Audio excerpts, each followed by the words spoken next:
Assalamualaikum warahmatullahi wabarakatuh rekan-rekan guru. Selamat datang di Johri Indonesia Channel. Kali ini kita akan membahas soal kompetensi pedagogik P3K. Namun sebelumnya, jangan lupa untuk like, comment, share, dan subscribe untuk mendukung channel ini. Baiklah rekan-rekan guru, kita mulai dari soal yang pertama, kompetensi pedagogik P3K. Media pembelajaran yang cocok untuk menjelaskan materi tentang Ken Arok dan Ken Dedes adalah, yang ditanyakan di sini adalah media pembelajaran yang paling sesuai dengan materi ini. Kita perhatikan pilihan yang A, sejarah tokoh masyarakat Jawa, ini tidak sesuai. Kemudian opsi yang B, sumber buku paket, ini juga bukan media yang tepat. Gambar peta dan globe, ini juga bukan. Nah, yang paling sesuai di sini adalah opsi yang D, teman-teman, yaitu video kisah Ken Arok dan Ken Dedes. Sehingga jawaban yang paling tepat adalah pilihan yang D. Kita lanjut ke soal yang kedua, teman-teman. Pemberian umpan balik jika siswa heterogen adalah, nah heterogen ini artinya berbeda-beda dari segi kecerdasan, keterampilan, fisik, dan lain sebagainya, teman-teman. Pilihan jawabannya di sini ada representative feedback, kumulatif feedback, quantitative feedback, institutionalized feedback, dan external feedback. Nah, sebelum kita jawab soal ini, kita lihat dulu apa sih yang dimaksud dengan beberapa istilah ini. Nah, kita lihat di sini representative feedback ini adalah umpan balik yang diberikan jika karakteristik siswa bersifat heterogen. Nah, kemudian kumulatif feedback merupakan umpan balik yang diberikan jika karakteristik siswa bersifat homogen. Kemudian internal feedback ini umpan balik diterima oleh komunikator bukan dari komunikan, akan tetapi datang dari pesan itu atau dari komunikator itu sendiri. Kemudian di sini ada external feedback, merupakan umpan balik yang diterima oleh komunikator dari komunikan. External feedback ini sifatnya bisa langsung dan bisa juga tidak. Umpan balik langsung yaitu reaksi yang dapat segera ditangkap oleh komunikator, misalnya anggukan kepala, pertanda komunikan mengerti atau setuju terhadap pesan yang diterimanya. Atau komunikan menggelengkan kepala yang mengandung arti bahwa pesan yang diterimanya tidak dimengerti atau dipahami oleh komunikan. Kemudian di sini ada quantitative feedback, yaitu umpan balik yang datang pada umumnya diukur dengan jumlah atau kuantitas. Dan yang terakhir ada institutionalized feedback, yaitu umpan balik yang terlembagakan, artinya umpan balik yang diupayakan oleh lembaga yang dilakukan dengan cara mendatangi langsung khalayak untuk mengumpulkan pendapatnya, kemudian dianalisis oleh lembaga tersebut. Nah, berdasarkan pertanyaan yang tadi, dapat kita lihat di sini pemberian umpan balik jika siswa heterogen adalah pilihan yang A, teman-teman, yaitu representative feedback. Sehingga jawaban yang tepat di sini adalah opsi yang A, teman-teman. Kita lanjut ke soal yang ketiga. Pemberian umpan balik kepada peserta didik penting dilakukan guna meningkatkan keberhasilan, memperbaiki kesalahan, membantu untuk mengungkap kesalahpahaman, menyarankan perbaikan tertentu. Jenis umpan balik jika siswa homogen adalah, jelas sekali di sini, ketika siswa homogen berarti umpan balik yang perlu diterapkan oleh guru adalah opsi yang B, teman-teman, yaitu kumulatif feedback. Sehingga opsi yang tepat adalah pilihan yang B, teman-teman. Kita lanjut ke soal yang keempat, teman-teman. Pengamatan pertumbuhan pohon singkong merupakan jenis penilaian. Ada di sini penilaian kinerja, kemudian penilaian produk, kemudian portofolio, proyek, dan praktik. Nah, sebelum kita bahas soal ini, kita lihat dulu apa yang dimaksud dengan penilaian kinerja, produk, portofolio, proyek, dan praktik. Nah, kita perhatikan di sini, teman-teman, penilaian kinerja jika yang diukur berupa produk dan praktik. Nah, ada dua hal yang diukur di sini berupa produk dan praktik dalam penilaian kinerja ini. Kemudian, penilaian produk mengukur keterampilan siswa menghasilkan produk tertentu. Kata kerja operasionalnya biasanya yaitu membuat, mengolah, dan lain sebagainya. Kemudian, di sini penilaian portofolio merupakan koleksi pribadi hasil pekerjaan seorang siswa. Hasil pekerjaan seorang siswa bersifat individual yang menggambarkan atau merefleksikan taraf pencapaian, kegiatan belajar, kekuatan, dan pekerjaan terbaik siswa tersebut. Kemudian di sini ada penilaian proyek, yaitu pemberian tugas dimulai dari perencanaan, pelaksanaan, dan membuat laporan serta menyajikan. Kata kerja operasionalnya biasanya mengamati, mendiagnosis, dan lain sebagainya. Kemudian yang terakhir adalah penilaian praktik. Merupakan di sini menguji kemampuan siswa dalam melakukan tindakan tertentu. Kata kerja operasionalnya perlu kita ingat di sini yaitu menyajikan, memainkan, berdendang, menyanyikan, dan lain sebagainya.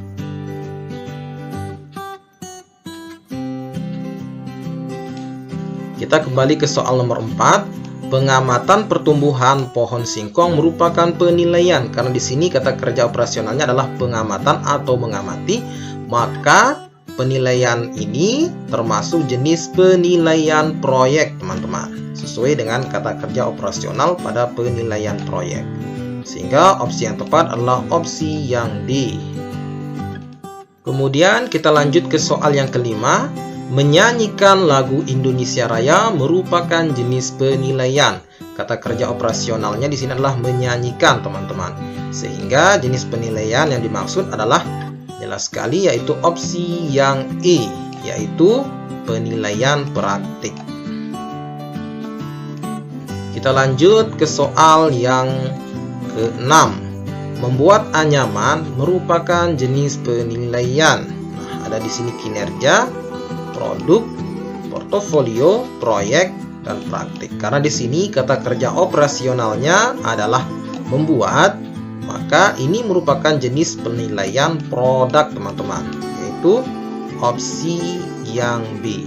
Karena di sini berupa menghasilkan suatu karya tertentu. Kita lanjut ke soal yang ke-7. Siswa membuat laporan hasil pengamatan proses fotosintesis, termasuk jenis penilaian apa? Karena di sini kata kerja operasionalnya adalah membuat, teman-teman, membuat laporan. Sehingga ada produk yang dihasilkan. Maka jawaban yang paling tepat di sini adalah opsi yang B, teman-teman, yaitu penilaian produk. Kita lanjut ke soal yang ke-8, teman-teman.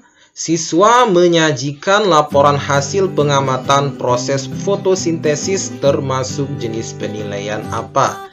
Karena di sini kata kerja operasionalnya adalah menyajikan. Maka jenis penilaian yang dimaksud adalah jelas sekali yaitu pilihan yang E, teman-teman, yaitu penilaian praktik. Karena kita cermati penilaian praktik merupakan jenis penilaian yang menguji kemampuan siswa dalam melakukan tindakan tertentu. Kata kerja operasionalnya berupa menyajikan, memainkan, berdendang, menyanyikan, dan lain-lain, teman-teman. Sehingga jawaban yang tepat untuk soal nomor 8 ini yaitu pilihan yang I. Kita lanjut ke soal yang ke-9, teman-teman. Siswa diminta mengamati proses fotosintesis termasuk jenis penilaian. Karena di sini kata kerja operasionalnya adalah mengamati. Arti jenis penilaian yang dimaksud adalah yaitu opsi yang D, teman-teman, penilaian proyek. Kita lanjut ke soal yang ke-10. Dalam pembelajaran di kelas terdapat 2 orang siswa yang berkebutuhan khusus. Pembelajaran apa yang tepat dilakukan dalam menghadapi kondisi ini? Kita perhatikan opsi yang A, menyuruh anak itu mengerjakan soal ke depan dan membimbingnya. Opsi yang A ini kurang tepat, teman-teman, karena siswa ini berkebutuhan khusus. Kemudian opsi yang B, membagi kelompok diskusi. Membagi kelompok diskusi ini juga kurang tepat untuk menangani dua orang siswa tersebut. Kemudian kita lihat pilihan yang C, melakukan pembimbingan di tempat duduk mereka. Ya, ini adalah opsi yang paling tepat dan paling bijak dilakukan oleh seorang guru dalam menghadapi siswa yang memiliki kebutuhan khusus. Kemudian opsi yang D, kita lihat mengelompokkan dengan siswa pintar agar bisa ikut terlibat. Ini juga tidak bisa. Pilihan yang E, memisahkan kedua siswa dengan siswa normal lainnya dengan perlakuan berbeda. Ini juga tidak bisa dilakukan. Sehingga opsi yang tepat di sini adalah opsi yang C, teman-teman. Kita lanjut ke soal nomor 11, teman-teman. Jika ingin membangkitkan rasa ingin tahu dan gemar membaca, maka cara efektif yang akan Anda lakukan adalah opsi yang A, diajak ke perpus secara rutin dan membuat mading atau poster.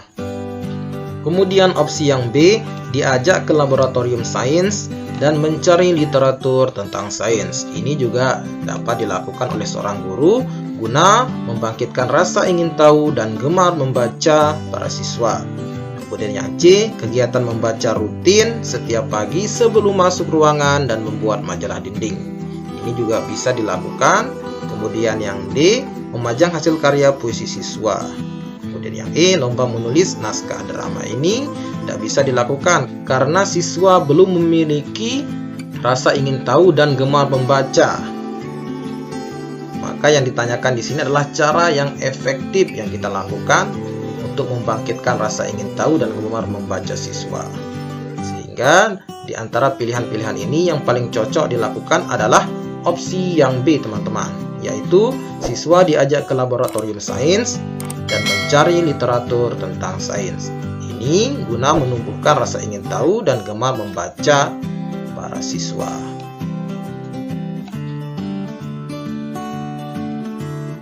Kita lanjut ke soal nomor 12. Penilaian harus mampu menelusuri dan melacak kemajuan siswa sesuai dengan rencana pembelajaran yang telah ditetapkan. Hal ini merupakan prinsip penilaian sebagai, di sini pilihan yang A, keeping track, pilihan yang B, checking up, yang C, finding out, yang D, summing up, dan pilihan yang E, finding in.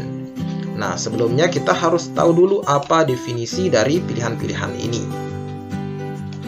Adapun yang dimaksud dengan keeping track yaitu melacak kemajuan peserta didik. Kemudian checking up yaitu mengecek ketercapaian kemampuan peserta didik.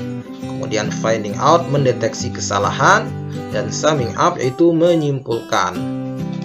Sehingga jawaban yang tepat untuk soal nomor 12 ini adalah opsi yang A, teman-teman, yaitu keeping track. Karena penilaian harus mampu menelusuri dan melacak kemajuan siswa sesuai dengan rencana pembelajaran yang telah ditetapkan. Itulah definisi dari keeping track. Kita lanjut ke soal nomor 13. Penilaian harus mampu mengecek ketercapaian kemampuan peserta didik dalam proses pembelajaran. Ini adalah prinsip penilaian otentik sebagai. Nah, kalau di sini penilaian harus mampu mengecek ketercapaian kemampuan peserta didik, maka yang dimaksud adalah opsi yang B, teman-teman, yaitu checking up. Sehingga jawaban yang paling tepat adalah pilihan yang B. Kita lanjut ke soal nomor 14. Guru menguasai bidang keilmuan lain yang menunjang proses pembelajaran adalah kompetensi. Kata kuncinya di sini adalah guru menguasai bidang keilmuan lain yang menunjang proses pembelajaran. Maka itu adalah jenis kompetensi, jelas sekali adalah pedagogik, teman-teman. Sehingga opsi yang tepat adalah pilihan yang A. Kita lanjut ke soal yang terakhir, soal nomor 15. Dalam mengawali pembelajarannya, Pak Johrindo menyampaikan suatu permasalahan guna menggugah dan menimbulkan rasa penasaran para siswanya. Langkah tersebut bertujuan untuk mendorong para siswa agar mau mengembangkan kreativitasnya. Langkah yang dilakukan Pak Johrindo itu merupakan bagian dari model pembelajaran. Yang ditanyakan di sini adalah model pembelajaran apa yang digunakan oleh Pak Johrindo. Pilihan yang A, portofolio. Jelas sekali bukan teman-teman, karena portofolio sendiri merupakan kumpulan-kumpulan dari tugas siswa. Kemudian saintifik juga bukan, karena sintaks dari saintifik itu adalah 5M. Kemudian pilihan yang C, discovery learning. Tepat sekali teman-teman, ini adalah sintaks dari model pembelajaran discovery learning. Kemudian autentik bukan, contextual teaching and learning juga bukan. Sehingga jawaban yang paling tepat di sini adalah opsi yang C, teman-teman. Nah, kita lihat sintaks dari discovery learning ini, teman-teman. Yang pertama adalah stimulasi, identifikasi masalah, pengumpulan data, pengolahan data, pembuktian, dan yang terakhir adalah penarikan kesimpulan. Baiklah teman-teman, demikianlah 15 soal dan pembahasan kompetensi pedagogik P3K part 2 ini. Semoga bermanfaat bagi kita semua. Silahkan teman-teman like, comment, share, dan subscribe video ini untuk mendukung Johrindo Indonesia Channel. Terima kasih dan sampai jumpa pada video berikutnya.